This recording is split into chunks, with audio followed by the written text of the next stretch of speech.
So I've heard clicking a button 4 times is 4 times harder than clicking a button once, and that is why I've combined all 4 parts of Torso's origin story into one video. These are basically sci-fi fantasy short stories that rhyme from beginning to end like a rap or a poem. So here it is, Torso, the new Cyclops mythology, in full. Fists pound ground as rain pounds down. Cyclops pound rounds for this town's crown. They all stare through wide eyes. To the election stage, a party dies. Hopes wane as punches rain. The chieftain stands as bloods drain. The village watches. The village doesn't choose. He's not worthy to lead if he's weak enough to lose. As quickly as the rain washes away the blood, more takes its place as the ring turns to mud. Cyclops' strength, Cyclops' power. Cyclops is no throne to rot in a tower. Cyclops prove everything they need with their might. The loser of the election won't survive this fight. The only vote that matters in any Cyclops town is the last Cyclops standing long enough to wear the crown. The crowd roars for their new one-eyed king. A mountain of Cyclops stands alone in the ring. Feast your eyes if you can see through the cheers. Raglan will be your chieftain for the next 5 years. A society that chooses their leaders through battle struggles to separate themselves from the cattle. Regimes change, often shifting the course. No leader would rather be the cart than the horse. The next election looming, 5 years to make their mark. New leaders chase glory, running eye first into the dark. I watch from a distance, hidden in a cloud. Raglan stumbles from the stage as rain floods the crowd. His one eye stained orange, its drips taste of rust. His joints grind together as if soon they'd be dust. He reveals nothing, no weakness to his people. Even one drop of frailty and the shame would surely ripple. Raglan stands at the door to his new home with a grin, lifts a fist to the crowd celebrating his win. He slams the door, then slams to the floor. Inside he is broken down to the core. Cyclops heal fast, scabs form on his skin. 1 moon will be enough for his reign of terror to begin.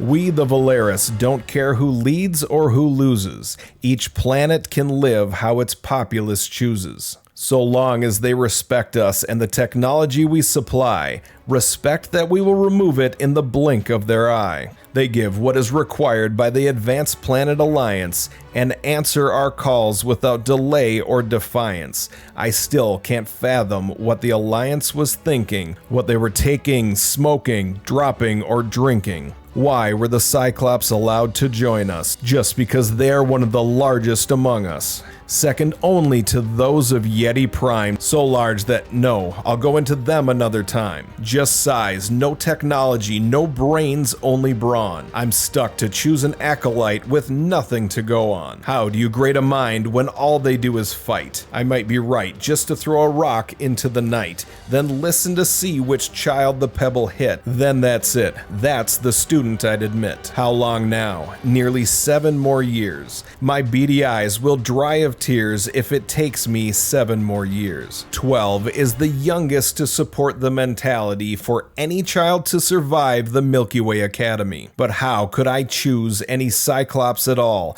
By 12, those little kids are 9 feet tall. For now, I'll continue to wait in this cloud as I sift through the best of the worst in this crowd. Observing a culture of violence like this even turns the iron stomachs of us Valeris. As soon as the foul wolves howl to the rising sun, the new chieftain bursts forth to begin his disturbing run. Door to door, like leaders before, inspecting every home from ceiling to floor. No defiance, as Cyclops all respect power. Raglan won, now this is his hour. Post-fight sweeps have become a tradition. Leaders covet the strong and discard the broken. His ranks swell with every mud hut. So far, only strength behind the doors he's shut. A mono-eyed mother is thrown to the dirt. She stands to confront him as though it didn't hurt. His thugs tear past her. She swings her fists. At this point, Raglan is visibly pissed. She struggles to fight, for no Cyclops begs. They toss to the ground a child with no legs. This no stand, not in my town. I not not be chieftain for others look down. No cripple Cyclops darken our community. Crack in our village is enemy opportunity. Go, take child, dismiss him. You can't, then you go with him. What is Brachus? Just a chest, arms, and head. When he was born, his mother Kaya nearly left him for dead. When she laid him down in the grass by the river, he reached and grabbed so tightly her finger. Her eyes couldn't help looking down to the infant. In that instant, her heartbeat became truly insistent. She won't leave him. She will nurture his growth. If he's weak, she will be strength for them both. But this grip, so tight, for only one day, he deserves a chance to fight. She will find a way. Now that choice finally came back to haunt her. Nobody, no town will ever again want her. The wild, so harsh, those who leave don't survive. She's never seen any Cyclops return home alive. Kaya picks up her battered son and starts with a spark. Raglan's laugh echoes as she dissolves into the dark. Kaya stands watching, completely astounded. Brachus stands on his hands, completely surrounded. Foul wolves never forget their prey scent. Once targeted, their foul hunt remains permanent. She reaches for a boulder, ready to aid. Brachus leaps into the plan that he's already made. His arms launch him higher than any Cyclops could dream. Kaya holds back her fear, no escape for her scream. He's bigger now, but merely half that of others. But his arms are like legs sprouting out from thick shoulders. He jumps so high because he is lighter. This life on the lam turned him into a fighter. Hands grip branches, he swings through the trees, acrobatically veering and flipping with ease. The foul wolves follow from the ground as he planned. He cuts, and they too turn on demand. These foul wolves snarl through saber-like teeth. Saliva slowly runs and drips from beneath. Dark coats flicker, the light passing between leaves. These terrors are the real reason no Cyclops ever leaves. One beast is bad, but these hunt is four. Worse is what's in store when they pin you to the floor. Smart, they understand how Cyclops heal. They take their time to let you heal.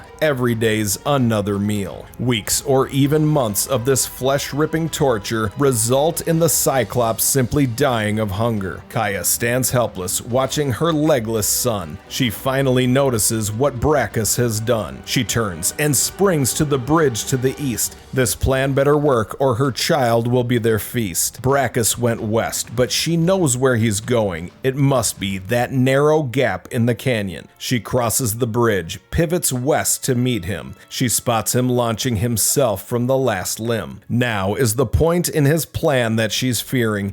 200 feet to the edge through the clearing. No trees to protect him, although he is fast. The foul wolves gain inches with each stride that has passed. He reaches the edge with all four wolves behind him. He leaps and all the foul wolves drop down in the canyon. Only his right arm clears, body slams into the side. Fingers dig dirt, his grip starts to slide. Don't fall now. It all worked as planned. He settles into the clasp of his strong mother's hand. The child's eye plays in a star-dusted night. Rest, my brave Brachus, regain your might. Kaya feels shame that when push comes to shove, she's not a real Cyclops, she's dirty with love. She trained her whole life to battle for chieftain, then threw away the honor before her challenge could begin. From the day she was born, her father was on her to train like he did for glory and honor. He trained her till the very day he died grappling,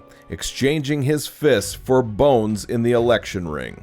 This too, the same dream for his daughter, to prove her worth in a battle of honor. Without a noticeable difference in gender, no ceiling to block her from the title of contender, her peers and elders could see she was gifted, but this warrior's priorities violently shifted. This child, who lay legless, alone on the foliage, should have been tossed out with the garbage. Weak with love, Kaya's conflicted. Her son, so far, has survived being evicted. Most Cyclops would never have made it, through sandstorms, foul wolves, and all the other bullshit. Nothing makes sense. He's both broken and strong. Could everything she learned in her life be this wrong? This life of predators, violence, and hunger has caused his mind to think like no other. Several times now, she was sure they'd be dead if it weren't for these strategies floating in his head. Stillness breaks, his eyelids retreat. Brachus feels vibrations in a steady beat. In the open like this, how dare he rest his eye? Wincing as he finds his balance, still he dares to try. Maternal, more than she cares to admit, Kaya moves where he looks to intercept it. The beast, it can't. No, it must be the bear beast. Only Cyclops are large enough for the bear beast to consider a real feast. Rusted fur cover a 20-foot bear. No Cyclops survives meeting the bear beast's stare. "No, mother, I've got this," Brachus whisper yells in protest. All Kaya's glance catches are the bloody scratches on her son's chest. Her eye steadies forward to face the beast's gate. "My turn, son. You were already the bait." Brachus looks around for escape from the bleak. A fire's flicker flashes faintly up the trail near the peak. "Mother!" Brachus growls with intention.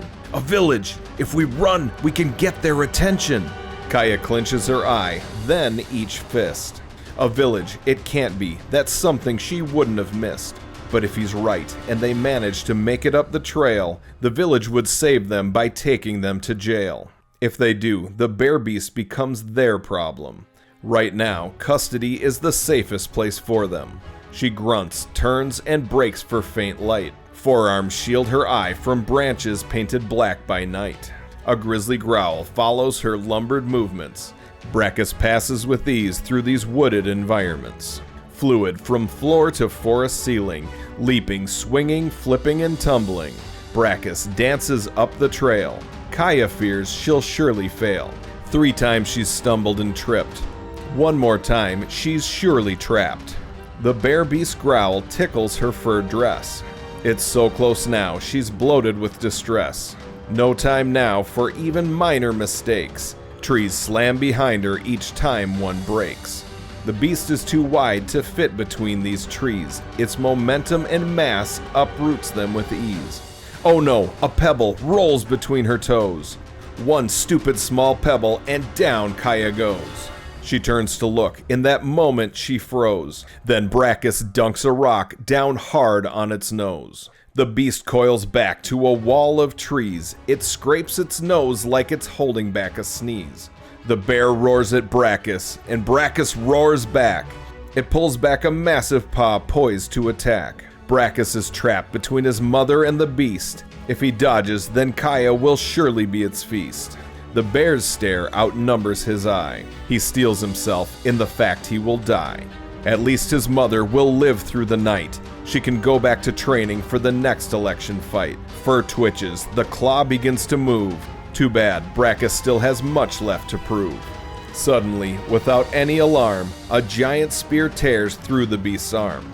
Not a moment before another sticks its chest. Brachus looks back upon a mystery guest. What aim for a Cyclops, but even more of a surprise, this spear-throwing Cyclops has 2 freaking eyes. Wind brushes Brachus as a third spear sails by. The bear beast collapses with a stick in its eye. So close, again Brachus almost died. Split seconds to decide, and Brachus chose his pride. Those who take on monsters like this are fools, to say the least. It takes a village working together to down the giant beast. But this Cyclops did it without showing any fear. He did it without getting near. He threw a spear.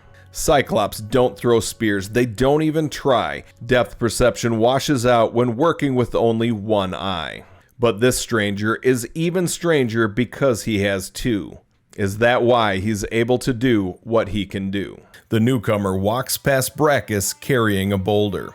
He tells the bear beast to be quiet and hoists the boulder on his shoulder. "Sleep, beast. Sorry. Trust me. If you can talk, you tell me to put out of misery." He raises the boulder and slams it on its head, then places a hand on its chest to make sure it's really dead. "Come. You need fire and food." Kaya looks at Brachus like, "Go on, don't be rude." Without delay, the 2 sink strides with the stranger, wondering if following will put them in danger. Will this village detain them for spying or trespassing? Or will they be okay as long as they have this warrior's blessing? Where are they going? What village could this be? To let a broken Cyclops with 2 eyes wander free? Questions quickly answered when firelight breaks the night. No village in sight, just one lonely campsite. He asks them their names, offering them stew.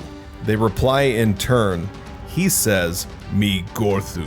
They talk for hours while staying their hunger. So very tired, but curiosity is stronger. Gorthu explains that his life was like Brachus. Tossed aside for being different was treasonous. 2 eyes are not broken, 2 eyes are elite. They give him the advantage to avoid defeat. He tells stories of the broken that found him as a child. They raised him to defend himself every day in the wild. Missing hands or arms, one only missing a single finger. Together they would hunt, and every night they had dinner. The so-called broken wouldn't cripple their villages. Exiled, they've survived without any witnesses. Nobody knows that survival can be done. The citizens think the exiled will never see another sun. They don't know the potential power of the forgotten, that overcoming obstacles is protein for the broken. They forge their metal through pure survival. He claims those that live will never have a civilian rival. Years pass as fears fade to confidence. Brachus found his hand's footing in the direst of circumstances. Kaya grew her belly, as did her shame to pride. Her son is now a man, and she is now Gorthu's bride. The 3 have tamed the wild as much as the wild can tame. Foul wolves and bear beasts now little more than a child's game. Gorthu grew to be the father Brachus never knew. The 3 soak up the sky each night as they soak up delicious stew. 12 now, Brachus outgrew his years. If he had legs, he would be taller than his peers. For the first time, Kaya and her son feel free. The only fear they feel now is that of the looming pregnancy. Kaya still hunts without taking rest, but on this planet, giving birth can best the very best. Family is a most foreign concept to the Cyclops. Connections are liabilities wherever ambition never stops. But this is different. This feels right. To toil together during the day and comfort each other every night. Every day has a singular objective. Work together so they can all live. One morning, with no food at their sight, they set out to hunt some down before night. They tracked down a bear beast and worked out their scheme. When working as a team, their combat's like a dream. With ease, they down that 20-foot beast. More than enough beast for a village's feast. To say the least, these 3 will dine like royalty, at least until it spoils eventually. That's when it happened, when their day turned to nightmare. Kaya locks eye with an all too familiar stare. Raglan, the chieftain of their former village, shows up to their campsite home to pillage. With nearly the whole village behind him, the exiled options are cut rather slim. Gorthu approaches him and says, "You have bear." But Raglan laughs at his 2 eyes and asks him how he could dare. "How dare you speak to chieftain? You not Cyclops, you broken." Gorthu bites his tongue as Brachus focuses his eye. Gorthu looks at the boy with a stare that says, "Don't even try." Raglan's laugh echoes as he tromps through their campsite, taking things and breaking things, clearly looking for a fight. Raglan grunts, "Dare hunt our mountain? Stain our ground with you so broken?" Brachus shouts back, "You wrong! If broken is bad, how we live so long?" Kaya gasps as Raglan walks to him. Tension forecasts a storm so grim. Why did he have to open his mouth? One moment of pride drove this convoy south. Raglan grabs a rock, tossing it up and down. Kaya's expression changes from anger to a wide-eye frown. Raglan smiles and says, "You right! Broken amazing! We celebrate this night! You strong, you brave, like me! I be first to give you trophy." He smashes the stone onto Gorthu's head. "Tonight we celebrate the dead!" Gorthu finds the floor fast, too dizzy to see. Brachus leaps into the air and swings quickly from tree to tree. His anger fills his body halfway, but the half of his body it doesn't fill is the half he doesn't have anyway. All he can see is rage and his new father bleeding. His acrobatics continue quickly until he spots an opening. He dives in, double fist into a giant eye, propels himself into the air screaming, "Raglan, you gonna die!" A lackey intercepts him and the three pile up together. Brachus pulls himself free and launches himself at another. One by one, Brachus bullies the gang. The forest is his home, no way they could hang. Down the villagers topple like dominoes. Brachus finally knows how it feels to return these blows. Only one Cyclops still stands before him. The fire they had brought to this battle is now faintly dim. Raglan now wears a crown of disbelief. This was not what he expected from his power as village chief. He circled, then back as panic sets in. Raglan realizes he has no chance to win. He knows he can't possibly pass this test. Not now, not here in this devil's forest. He turns and bolts down the hill, trips over two of his people, but still, he keeps going as fast as he can. No, this wasn't part of the plan. The broken should be easy, they should be trash. They should burn at the sight of him crumbling to ash. His mob stumbles to their feet and follow. Eyes of shame look back as they go. Brachus stands proud like he's won the war. He aims at their back, a magnificent roar. When the Cyclops horde fades from sight, Brachus struggles to find Gorthu in the dark of night. It's hard to see, but Gorthu's face is white with the painful fright of a horrific sight. Like they lost the battle that Brachus clearly won, but that is when Brachus sees what he's done. No, this just can't be. His mother slumped over, blood feeding the roots of a tree. Brachus regresses at the sight of his mother's pain, gripping her stomach to stop the spreading stain. Gorthu's spear juts from her pregnant gut. He has to do something fast, but what? Cyclops' healing should keep her alive, but there's no chance the unborn child will survive. This is all his fault, Brachus' sin. It was his words that incited the evil chieftain. Why couldn't he have kept his giant mouth zipped? Pride oiled the slick surface on which this legless Cyclops slipped. Gorthu crawls across the dirt to join his injured bride. Rather than to her wound, he pulls in close to her side. He understands it's not her blood that requires his full attention. Her heart now has a greater wound that requires his full affection. Kaya redirects them both to the spear invading her womb. If her healing seals her stomach shut, it will become her stillborn's tomb. Gorthu holds the hole apart and Brachus reaches into his mother. Saline floods his eyelids as he holds who could have been his brother. He hands him over to his mom and cries out, "I so sorry!" Kaya reaches out to him. She knows this weight's too much to carry. He's so large, she has to remind herself he's 12 years old. The child's mind frozen by a wind that rushed in too cold.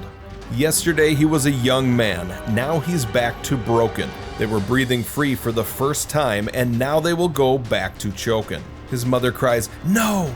and reaches out to her boy. A moment before, he turns and runs to search out something to destroy. His roar echoes up the mountain as he charges down it. Kaya trades her pain for fear. She knows exactly who he'll visit. So fast, you would think he was flying. Branches break beneath his hands, but Brachus keeps on going. What seemed like a moment was surely much longer. He reaches the one place he would rather not remember. He marches straight in on his hands, no time to reflect. This place, this slum that threw him out for being imperfect. Determination determines his gait, infuriation incites his face. The normally aggressive Cyclops stepped back instead to give him space. He spots two familiar goons from the attack that wounded his mother. Their eyes grow wide, they turn and run, but Brachus is much faster. In stride, Brachus flips up and grabs one by the eyelid. He mounts a handstand over that hand and pays him back for what he did. By keeping his grip on the massive lid while cartwheeling to the ground, he plants his offhand and throws the Cyclops, ripping the air with an awful sound. The eyelid tears away before Brachus releases his grip. That Cyclops tumbles across the ground as blood rushes from the awful rip. The second Cyclops is still frantically running. Again, Brachus is swiftly gaining. This time, he palms a stone roughly the size of his massive eye. He plants the stone on the dirt and springboards himself into the sky. He reaches the peak of his arc, now descends, gaining momentum. Rock and bone join violently, and Brachus shifts to the chieftain's scum. To the palace in the hill, just a mud hut only larger. Each chieftain inherits it just to stand above the common villager. They think they know better than everyone, just because they fought and won. But he will show them, he'll show them all. This chieftain may have found the peak, but now he's ready for a fall. No guards. Could Raglan be so naive? Or did the guards hear of his cowardice and leave? Brachus hits the door. It flies open with no resistance. Not only is the palace dark, but he's blinded by his anger's persistence. Torches light up. The room is lined with armed men. Cyclops don't carry weapons, especially against the broken. This would be an embarrassment. In that instant, Brachus knew this wasn't a fight Raglan intended to leave any witnesses to. The ceilings are low, too low for his usual acrobatics. He should have known Raglan would stoop to such underhanded tactics. "You stupid! You think you worthy foe! You not even Cyclops! You just torso!" Brachus scans the room, and it doesn't look good. All 6 Cyclops have weapons, no metal though, only wood. Maybe he can use these splintered bats to his advantage. No trees this time, but he can use their massive arms and clubs as leverage.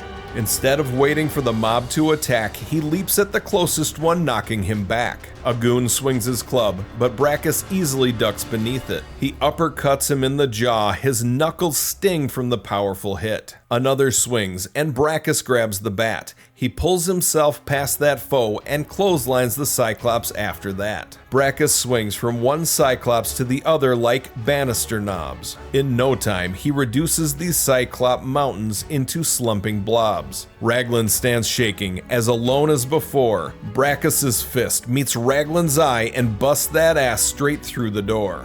The village watches as Brachus pummels their chieftain. This is what he wanted, the whole town to see his win. "Look, your leader beaten! Beaten by me, who you call broken! If I broken, how I win? Shameful Cyclops bring weapon!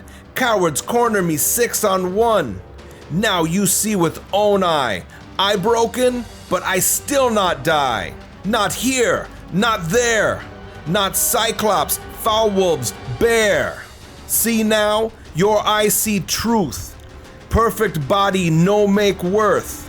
The crowd looks around to each other for consensus. Brachus waits for them to acknowledge his presence. Whispers start to sneak through the crowd. The voices grow until they become loud. Finally, he thinks to himself, he will finally be free. But their words aren't the redemption he was hoping they would be. The words are of hate. The words are of spite. Broken chants through the crowd, and Brachus's face turns white with fright.